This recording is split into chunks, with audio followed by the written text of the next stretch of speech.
told you that in the center of Naruto's globe wasn't some molten core like we have here on Earth, but rather the body of the strongest Otsutsuki to ever exist in any universe. Yes, instead of hot, molten lava swishing around in the center of this planet, instead exists the body of Shibai Otsutsuki. Well, if you're intrigued, this is a theory that slid across my desk earlier this morning. See, the idea that in the center of celestial bodies in the Naruto world exists Otsutsukis is not a new one. Ever since it was revealed that the moon that swings around the Naruto globe was actually created by Hagoromo and Hamura to seal their mother Kaguya away, we as a fandom really haven't blinked at the idea of creating entire planets to seal things away. Because after it was revealed that Kaguya existed in the center of the Earth's moon for 1,000 or so years, she pretty immediately got sealed inside of another moon inside her own dimension by Naruto and Sasuke. But if Otsutsukis can be sealed inside of moons, what's stopping them from being sealed inside of planets? See, the only real key difference between a moon and a planet is size and ozone. And the only thing that dictates how big the celestial body you create when you use Chibaku Tensei on somebody or something is how powerful you are. And thus would it make a fair amount of sense that if the strongest being to ever exist were to use Chibaku Tensei, that it would create the biggest celestial body we've ever seen, aka Naruto's globe. But Nick, there's more holes in this idea than the Titanic in a gunfight. If Shibai created Earth using Chibaku Tensei, does that mean that he sealed himself? Why would he do that? What mass did he use to create the entire planet around him? And does this mean that he was able to control when he wanted to ascend voluntarily? And quite frankly, all of these are pretty legitimate qualms. However, they're all qualms that have pretty solid answers. And thus, while this theory may sound absolutely insane, it actually makes a fair amount of sense, and you're about to understand why. Because today we're talking Shibai is Naruto's entire planet. But before we get into our Cybertron hour, guys, please, for me, like this video, subscribe to the page, and hit that noti bell. And if you're looking for one additional NC Hammer 23 video a week, you can go ahead and find my Naruto reaction series using the fourth wall link in my description below. We are on to the Chunin exams. So, propagating this kind of idea, while it is fun, is a difficult one. Because simply saying that Shibai created the planet while sealing himself away to protect his body from other Otsutsukis abusing it raises more questions than an 18 and a 22-year-old saying they've been dating for 4 years. So, let's break down exactly what we're talking about here and then address some of the more logical questions as they pertain to this theory. Basically, this theory states that when Shibai was able to achieve a level of power that would allow for him to ascend into that of godhood, existing in his own dimension as a proverbial wall of Jogan, he made the conscious decision knowing that when he ascended, he would be leaving his body behind to seal his body using something akin to six-pass Chibaku Tensei so that nobody, the Otsutsuki included, would ever be able to access his power. Because as it is very, very clearly been demonstrated, simply by using the cells of somebody who has passed, be that either Hashirama or Shibai, people are able to steal the abilities and power of the person whose cells they're using. Whether that's Yamato being able to use wood release, Madara being able to use Hashirama's sage mode, or the myriad of other people that were able to get Hashirama's regenerative factor simply by taking his cells. The same can be said for Shibai, as Amado was eventually able to get his grubby little mitts on his body, and thus he was able to take the cells of Shibai and inject them into all of his cyborgs, which eventually led to the majority of Amado's cyborg creations awakening to some kind of shinjutsu, be it the claw marks, omnipotence, the 10 paths, or reflect. And thus, Shibai, who was undoubtedly as selfish and angry as all of the other Otsutsuki, probably wanted to avoid this kind of inevitability, understanding that if his body was just out floating in the universe, then other Otsutsukis would have a shortcut to becoming an Otsutsuki god, something he had to work very, very hard at. Because while Shibai had to eat hundreds, if not thousands of planets worth of chakra fruits, if somebody like Momoshiki was simply able to stumble across Shibai's body and integrate some of his cells into his body, he could probably skip a couple hundred planets worth of chakra fruits. And thus, while this kind of thing has never been corroborated, I can pretty much guarantee you it's exactly how Shibai went about the disposal of his own body. It's pretty much what any Otsutsuki would do in his position. But if we're going through this idea that Shibai wanted to protect his body from other Otsutsukis, then we really can't assume that the ascension into his godhood was involuntary. See, the way that a lot of people talk about Shibai's ascension into godhood is that after consuming his final chakra fruit, the chakra fruit that put him over the edge and allowed him to go into ascension territory, presumably on Earth, which is why a divine tree existed on Earth before Kaguya even got there. That the second that Shibai crossed that power threshold, that his soul just shot out of his body, leaving his corpse behind. However, this idea is kind of ridiculous. See, it's been displayed now multiple times that the Otsutsuki have some kind of cosmic control over their souls. Whether this was Momoshiki projecting his soul-like consciousness to Boruto right after he died and right before Boruto began to awake to his karma marking, Ishiki flying over to Code after he was defeated by Kawaki, Boruto, Naruto, and Sasuke, or Hagoromo projecting his consciousness from the Pure Lands to talk to Naruto and Sasuke and give them powers. Time in and time again, the Otsutsuki have shown the ability to basically control chakra ghosts, and fundamentally it makes the most sense to think of Shibai kind of as the highest form of this chakra ghost. But if the Otsutsuki are able to control these chakra ghosts even after they're dead, then it would stand to reason that simply by acquiring a level of power that Shibai's body wouldn't just go limp and his soul would fly out of it. That is to say that the most logical conclusion to come to here is that Shibai voluntarily underwent his ascension. That is to say, after he hit a certain power threshold, he was able to vacate his body, but he was able to choose when. On top of this, we've seen pretty consistently that the Otsutsuki, even after they are supposedly dead and are existing as chakra ghosts, still have access to their powers. Hagoromo was able to give Naruto his life force and Sasuke a 6-to-8 Rinnegan, and Momoshiki was presumably able to place his karma marking on Boruto while a chakra ghost. Though how Momoshiki got his karma marking on Boruto is a contentious talking point. Now, all this is to say that if people like Momoshiki and Hagoromo, who are undoubtedly weaker than Shibai, especially Ascension Shibai, are able to, in some way or another, still control their powers after death or after a physical separation from their body, then it would make sense that Shibai, who was willingly vacating his own body to become a god existing in his own dimension, would also still have access to his own powers. And therefore, it stands to reason that if Shibai were to undergo ascension and become a soul separated from a body, that Shibai could still use his massive power to seal that body away. And thus, this theory posits that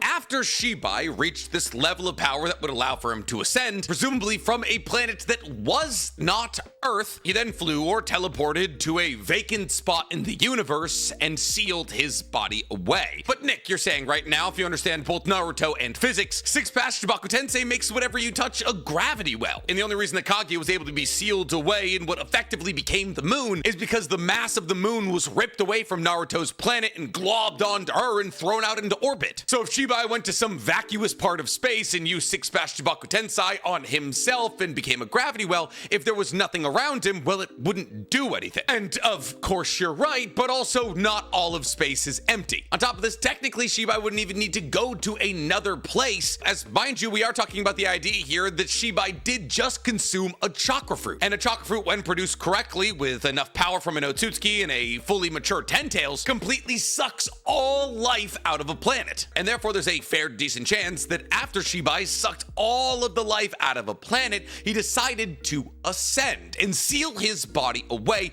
using this now defunct and dead planet. And this is where things get kind of interesting, and a lot of lingering questions begin to get answered. See, it's important to note here, while a lot of people do talk about how so many things have been retconned between Naruto and Boruto, there is very, and I mean very few, actual retcons in the Naruto universe. Yes, there is some contrary information between Naruto and Boruto, mostly surrounding Kaguya's backstory, her coming to Earth, and how god trees are created. However, considering the fact that we are still very much dealing with the threat of the Otsutsuki, and Boruto's story is far from over, calling the information we were given about Kaguya's backstory in Naruto a retcon is massively premature. If when Boruto ends and there's no additional sequel coming, there are still massive discrepancies in the stories that Kaguya told us and the stories that Ishiki told us, then yeah, we can call it a retcon at that point. But considering the fact that Kaguya quite literally had every single reason to lie to Hagoromo, Hamura, Tenzo, and that omnipotence does exist, and Momoshiki has already posited the idea in all of our brains, have you ever wondered how many times an Otsutsuki has used omnipotence on the planet of Earth to wipe all of your memories? Any information discrepancies between Naruto and Boruto cannot currently be ruled out as retcons. In this household, we let Ikimoto go cook. But if we assume that Shibai, post-ascension, did use the remains of this dead planet to seal his body away, all of the stories that we've been told by both Ishiki and Kaguya begin to make sense, even when considered side by side. See, we understand that the universe of Naruto is incredibly vast. Momoshiki knew about Kaguya's betrayal for 1,000 or so years. It just took him 1,000 or so years to find Earth. And sure, there was a fair amount of detours on his way to planet Earth as he was wiping out a dozen or so planets for chakra fruits. But even though all of the Otsutsukis have Yamatsu Hirasaka, an ability that allows them to travel through space-time, that doesn't always mean they get exactly where they want to go immediately. They're like space Vikings. They're gonna destroy wherever they get. It's just a matter of getting there first. And the reason I'm bringing this up is because if we are writing with the idea that Shibai used this dead and decaying planet to wrap around his body after ascension, it would make sense that it would take a while for somebody like Kaguya or Ishiki to find said planet or Shibai's body. And that's the thing. We know from Kaguya's telling of the beginning of Earth's history that her and Ishiki were looking for existing god trees. The original story that was told to us being that occasionally the seeds of god trees would land on planets and create god trees that would consume the energy of the planet they landed on, and then Otsutskis pluck those fruits and eat them. And thus the reason that Kaguya descended down to Earth is because she realized that a god tree seed had landed on Earth and grown a god tree that had bore a fruit. Now, we know that this is not how god trees are created, but we also know that Kaguya had some pretty big reasons to lie. See, Kaguya's history on Earth paints her as nothing but a petulant child who wanted to overtake her superior. However, as Kaguya was effectively trying to become the god of Earth, something she literally accomplished, telling the story of, hey, there used to be somebody way stronger than me who was here, whose body I want to get access to because I want to be strong, brought me here to this planet with my superior, who I actually betrayed when I realized that there was a fruit that could give me massive amounts of power, so I ripped him in half and ate the fruit myself. But this struggle between Kaguya and Ishiki for this chakra fruit makes a whole lot more sense if you consider that maybe it's somehow tied to Ishiki, and this is something we've talked about pretty at length on this channel, because the current theory explaining why Otsutsuki seems so obsessed with Earth is because Shibai, after consuming a chakra fruit from Earth, ascended and left his body on Earth, presumably under the first divine tree. And this is why the divine tree that Kaguya was able to consume the fruit of seemed to give her such insane amounts of strength, as other divine tree fruits have seemed underwhelming at best. However, there's a part of that theory that's been nagging at me for a long time, and that is the idea that that divine tree had a chakra fruit on it still. See, yes, there is the idea that the divine tree grew on top of Shibai's body, and therefore that the energy of Shibai's body was able to give that divine tree enough energy to create another chakra fruit. But there's also other problems with that theory, like the idea that Shibai would be just leaving his body out in the open, something I don't think that he would do, especially when you consider that a big part of this theory is the fact that Kaguya and Ishiki came looking for Shibai's body. On top of this, this would seem to imply that the same god tree can make two chakra fruits, which seems unlikely when you consider the fact that when Momoshiki came to the Earth looking for Kaguya, technically the divine tree that Kaguya consumed the first chakra fruit from should still exist, and therefore this hypothetical situation should be able to be used again, and the base of the god tree that was created during the Fourth Great Shinobi World War was still there. And yet Momoshiki still found it necessary to collect all 9 of the tailed beasts so that they could recreate the 10 tails and once again make a new god tree. And thus everything seems to rally against the idea that the same god tree can be used twice to create chakra fruit. And thus it's most logical to assume that the chakra fruit that Kaguya ate from the god tree she found on Earth was that god tree's first chakra fruit. But how and why would it be that god tree's first chakra fruit? Well, if we assume that it took hundreds, if not thousands, if not tens of thousands of years for Kaguya and Ishiki to find the planet where Shibai hid his body. So long, in fact, that at the Otsutsuki temple that Kara made their effective hideout, that Shibai and his lower Otsutsuki's carvings on the wall had become dilapidated and covered with moss. And it would stand to reason that a celestial body the size of Naruto's planet that had at the core of it a 10 tails in the form of a used up divine tree and Shibai's body and Otsutsuki would not only be able to generate enough energy to possibly reseed life on this planet once again, but also generate a technically new divine tree. The planet would have 100% had the time to accomplish that goal. And like I said, if we go forward with this line of thinking, it answers a ton of lingering questions we have. Kaguya and Ishiki were on a cosmic, possibly thousands of year-long journey to find Ishiki's body. And over the course of these thousands and thousands of years, Kaguya was fed to tens, if not hundreds of 10 tails, also Ishiki could consume chakra fruits and gain power. But Kaguya Kaguya was seemingly biding her time, until one day they finally did stumble upon Shibai's body, at which point she could betray Ishiki, consume his power, and become the Otsutsuki god that Ishiki had been striving to become for thousands of years. See, the idea that Kaguya just decided one day she was going to betray Ishiki and that just so happened to be on Earth is unlikely at best. See, rather it seems more likely that when Kaguya and Ishiki descended down to Earth and realized that not only this was the planet where Shibai left his body behind, but also that that very body had somehow managed to create a divine tree with a ripe and ready chakra fruit, that Kaguya saw this as her window of opportunity, and that she ripped apart Ishiki and took the fruit for herself. But some of you are probably wondering, but Nick, where in this time window would Kaguya have kids? Are you saying she betrayed Ishiki and then didn't eat the chakra fruit until she was put into a corner by the rival gang that saw her power and was intimidated by it? I mean, maybe. There is actually a possibility that Kaguya saw the humans and took pity on them and therefore used that as an additional opportunity to jump Ishiki. But there's also the facts which we need to consider here, that Kaguya understood that this act of betrayal against Ishiki would turn the other Otsutsuki against her. This is why she created the White Zetsu in the first place, and thus Kaguya understood that if she was going to betray Ishiki, she would need a living army, which is why she went for the rabbit princess role. She wanted to be the god of Earth, so Earth would fight on her side against the Otsutsuki, whether it be as humans or as White Zetsu. And thus, yeah, it's actually not entirely unlikely that there was some kind of adjustment period between Kaguya betraying Ishiki and her consuming the chakra fruit. However, there is also the definitive possibility that the history that we were told of Kaguya not consuming the chakra fruit until she was painted into a corner was omnipotence. Why do you believe Momoshiki would ask Boruto the question, have you never wondered about how often Otsutsukis have used omnipotence to wipe the memories of humanity? And we know that omnipotence is so incredibly powerful that when people are shown photos of Boruto, they can look at Kawaki and say, yeah, that's Kawaki. And thus a telling of Kaguya being a sympathetic villain who wanted to love the humans but was painted into a corner because of her crazy power and humans' fears could just as easily be a fabrication created by her omnipotence. After all, we are saying that the chakra fruit that she consumed came from Shibai, who, mind you, is the progenitor of the power of omnipotence in the first place. So it's not crazy for us to assume that Kaguya had access to it. Oh, well then, Nick, why did she use it in the 4th grade Shinobi World War? Well, we don't fully understand the ability. We don't know if she had access to it. Also, it didn't exist back then. Quite honestly, there are too many things about Naruto's world that align with this theory to ignore it. See, think back for a second on how the original god tree worked. It was a fairly regular looking tree. It wasn't 5 kilometers wide, it wasn't 30 kilometers tall. However, there was one aspect about it that made it peculiar, and that is if you got close to it, it sucked out all your energy and you died. Now, that's never been a quality seen in literally any other god tree. Yes, obviously the god tree from the 4th grade Shinobi World War was able to dig its roots across the entire globe and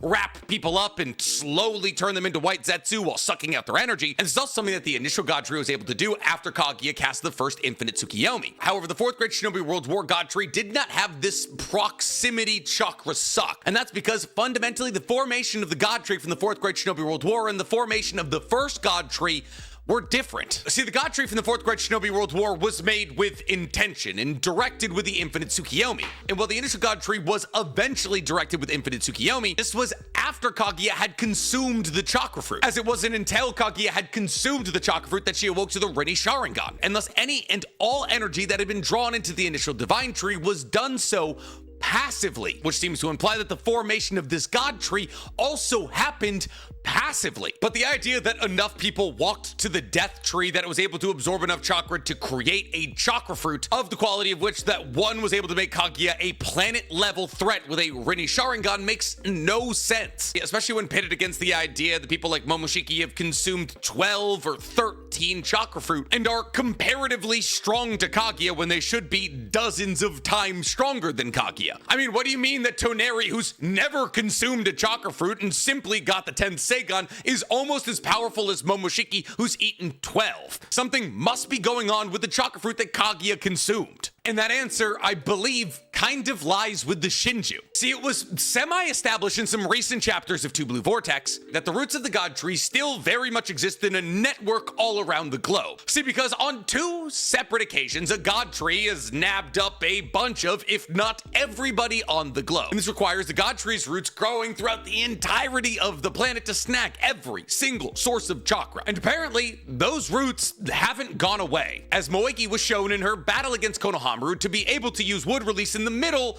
of the Land of Wind, a place that, mind you, does not have trees or tree roots. Tie this into the fact that we really have little to no understanding of how wood release works in the first place, and it seems more and more likely that ninjas' abilities to use wood release in places that simply do not have wood is less ninja magic and more the fact that they're channeling the energy of the divine tree roots that run throughout the entirety of the Naruto world. This not only explains why wood release is so ridiculously powerful against tailed beasts, as it is effectively using a divine tree against a tailed beast, and divine trees are made of tailed beasts, specifically 10 tails, and the entire idea of a divine tree is absorbing the power of tailed beasts to absorb the power of an entire planet, but it also explains why people like Matsuri and Jura have access to wood release because they themselves are god trees. And thus, if this network of roots has always existed on Earth, presumably from the combination of Shibai's body and a crumpled up used divine tree, it would make sense how the first ever divine tree was able to passively suck in the chakra of both Shibai's body, but also this new forming planet to create a chakra fruit strong enough to power up Kaguya to the level that we saw in the 4th Great Shinobi World War. But the evidence actually goes further than that. Is this idea that Shibai may exist in the core of the earth may also explain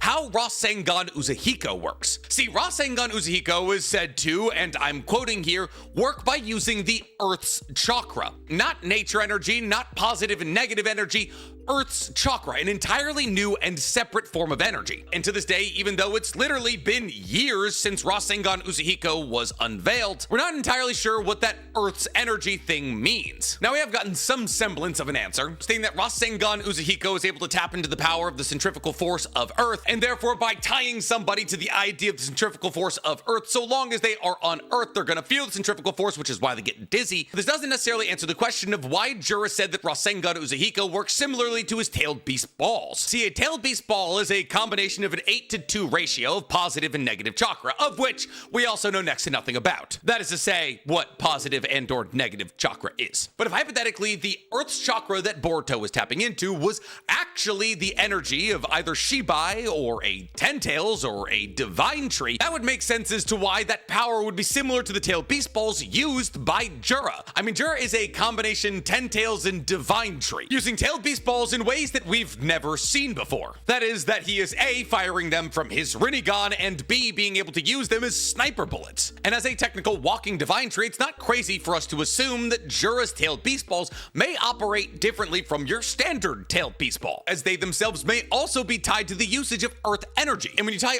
all of this into the fact that Boruto needs to keep both of his feet on the ground to charge Rasengan Uzahiko, the idea that Earth's energy may actually be flowing from Shibai at its very core into Boruto through his feet is not crazy. See, Boruto was using Earth's energy, which is derived from the power of divine trees and Shibai. It would make sense why Jura was able to dispel it so incredibly easily. As Jura himself is a divine tree, it would make sense that he knows how to counter the power of divine trees. And Boruto's ability to tap into the power of Shibai could be the reason he has a Jogan in the first place, as his Earth energy has existed for as long as time, or as long as humanity on Earth, but Boruto seems to be the first person to be able to tap into it, and he's also the first human born with a Jogan, which is intrinsically tied to the idea of Shibai. And if we go forward to this idea that Shibai is actually sealed in the center of the earth, it makes the creation myth of humanity in Naruto make a lot more sense. See, if humanity was suckle-fed on the energy of Shibai since its very beginning, it would not only make sense that humanity kind of looks like the Otsutsuki, but also the fact that humanity would be able to interbreed with the Otsutsuki, like Kaguya and Tenzo creating Hagoromo and Hamura. It would also explain why thousands of years separated from literally any injection of Otsutsuki blood, as canonically the only times that a purebred Otsutsuki has ever bred with a human, was Kaguya and Tenzo thousands of years ago, and it's very much been established that the more you water a bloodline down, the weaker the powers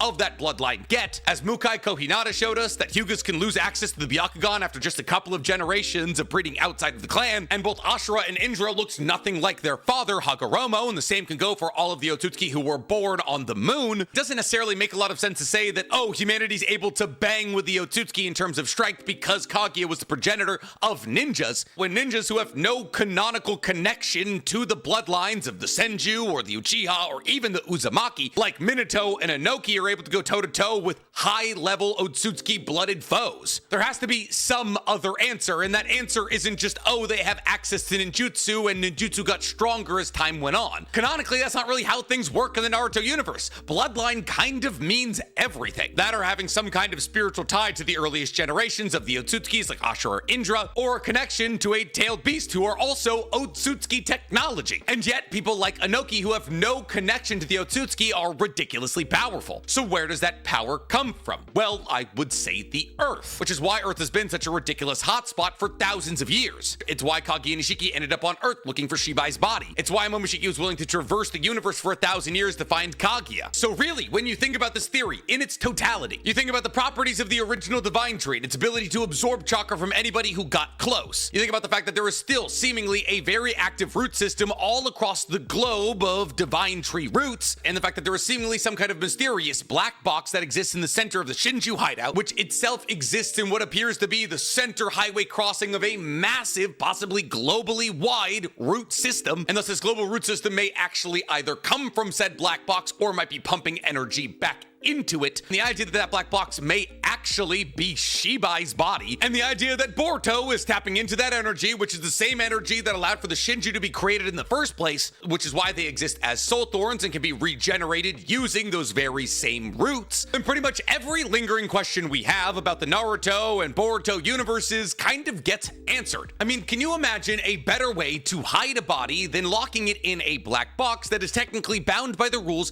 of the claw marks? That is to say that when you lean into this black box, you don't get to go into the box, you're actually teleported elsewhere. Effectively, nobody can break into this box because technically it's not really there. It's a black hole of sorts that cannot be touched. And the mere act of trying to climb into this black box actually sends you away from its location. In both role and function, it operates as the best possible way for Shibai to hide his body. And thus, to me, it almost seems rather obvious that that is where he is. But then you're wondering to yourself, but Nick, Amado got access to Shibai's body. He was able to use Shibai's DNA to give Shinjutsu to all of the cyborgs. And you're right.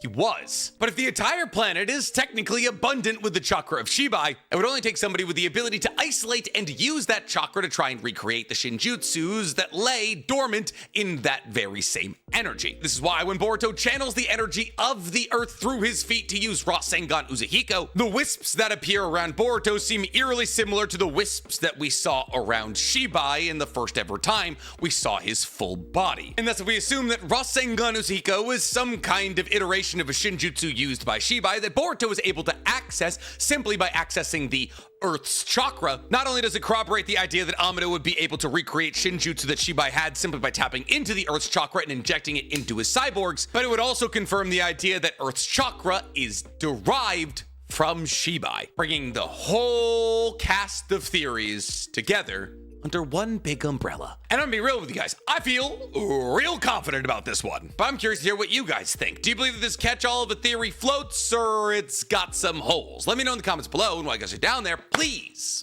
for me, like this video, subscribe to the page, and hit that noti bell. Now, if you'll excuse me, I'm gonna go preemptively pat myself on the back.